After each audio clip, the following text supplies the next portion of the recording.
Welcome to Furry Friend Zone. Today I'm just going to do a quick tutorial just to show you how to dry your dog's head after a bath, because I know that can be the trickiest and most difficult spot to dry, and their faces need to be dry to the best that you can.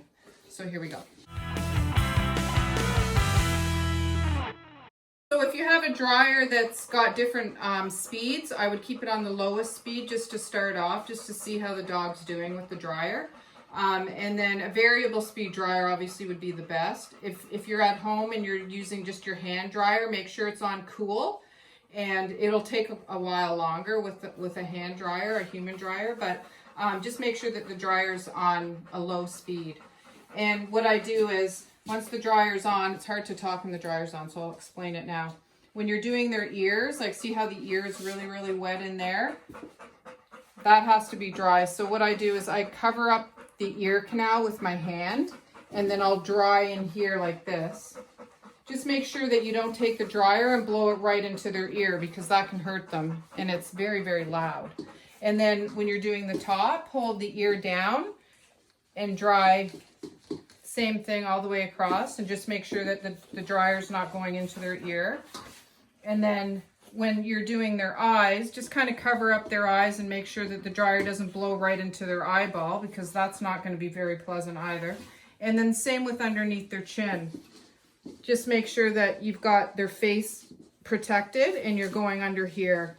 And then just make sure, like I said, oh no, I didn't say that, but make sure that it's completely dry, because if the face isn't dry, that's when you can create hot spots and stuff like that if the dog goes outside and starts rubbing its face in dirt and whatever else.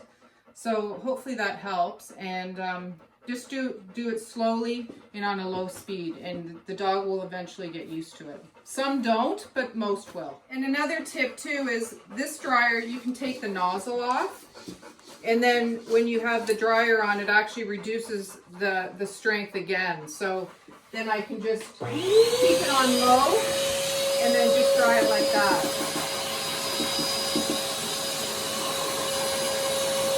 If the dog's really bothered by it, it'll take quite a bit longer, but that's another tip as well. She's really good with the dryer, so I'm just going to put the nozzle back on and keep it on low.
Tip that will help blow out the undercoat is if you hold the dryer really close to their skin, so that the moisture that's sitting on their skin that's loosening the undercoat, this will blow the undercoat right out. You can see it coming out right here, even around her ears.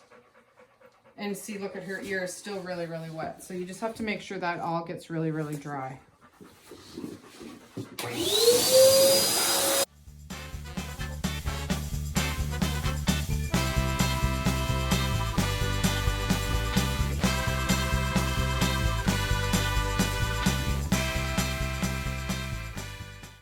So Ivy's all dried out now, and as you can see, like the undercoat's been kind of brought up to the top. So I'm just going to take a slicker brush. It's a fairly firm one, and I'm going to make sure all the undercoat's brushed out.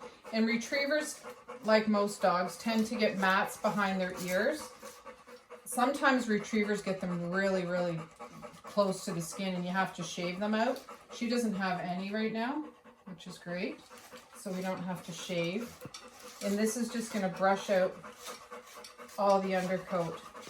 And she doesn't have a ton, but she definitely has some. You can see the little mats that are coming out. So Ivy's all finished. I hope this video was helpful. Please like, comment, and subscribe, and stay tuned for more informative videos.